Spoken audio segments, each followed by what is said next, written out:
What up, friends? We're players on a stage, and today we're going to be reviewing Ryokuoushoku Shakai's newest album, Actor. This is the third studio album overall by the Aichi-based Japanese rock band Ryokuoushoku Shakai. The band has a very pleasant sound that helps differentiate themselves from their contemporaries, featuring very violin-focused instrumentals alongside some very airy and soaring vocals. The sound on this album largely continues what they've been doing previously, perhaps a bit too much so. While nice, the album's aesthetic doesn't change much, and the songs tend to blend together as the album progresses. It's also fairly long, at almost an hour, making these problems just stand out even more. Now keep in mind I don't have lyric translations for these songs, so I'm mostly going to be taking a look at the vocal performances and the instrumentals. The title track Actor is a pretty simple little opener to the project, with simple guitar leading the way into some slick bass and violins. It's short being an intro, but it does its job at building hype at the very least. As for the first main track, Character, it's a pretty extravagant and fun one. The funk-driven guitar and string segments are out in full force, exuding a great deal of life and energy.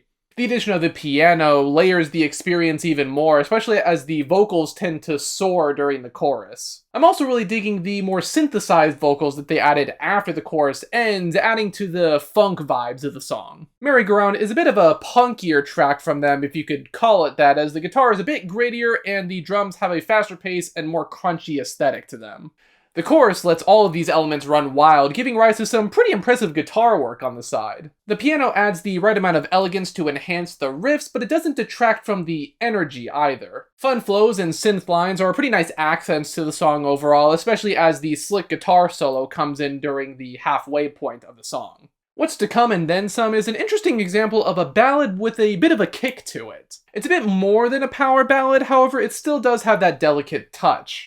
The song starts out a bit slow, but when the chorus kicks in, I think the song really finds its groove as the light and airy vocals take center stage. There's some smooth bass on this one, and I really like when they isolate the piano and the vocals, adding even more variety to the track. Don't Worry Though is probably one of the weaker moments on the album though. The instrumental is a bit too produced and rigid for a track like this, I think, and the instrumental in general just sounds cluttered.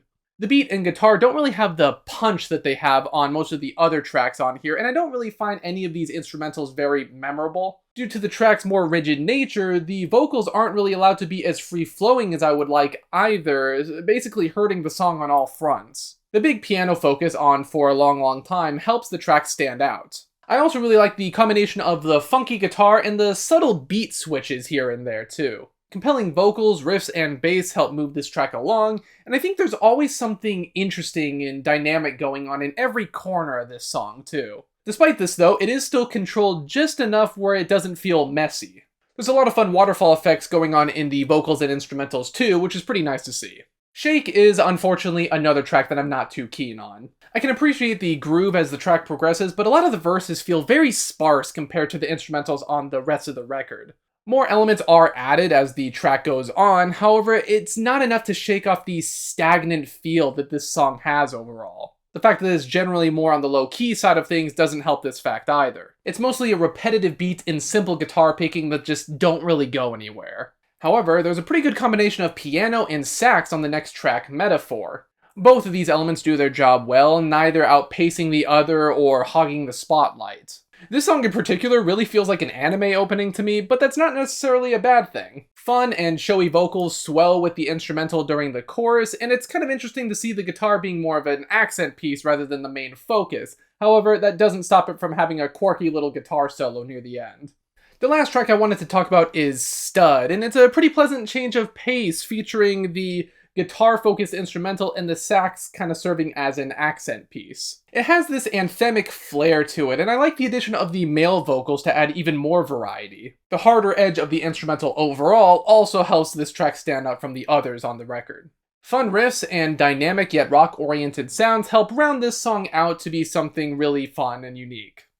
Other than that though, I really don't have much to say. It's pretty much what I addressed at the beginning of the review. The sound itself is pleasant, but there's far too much of it for how little it changes. By the time the halfway mark hits, the songs start blending together, and there were quite a few songs that I didn't talk about in this review that I just had nothing to say because of it. This is because, again, they're decently composed, it's just that they don't do anything to stand out.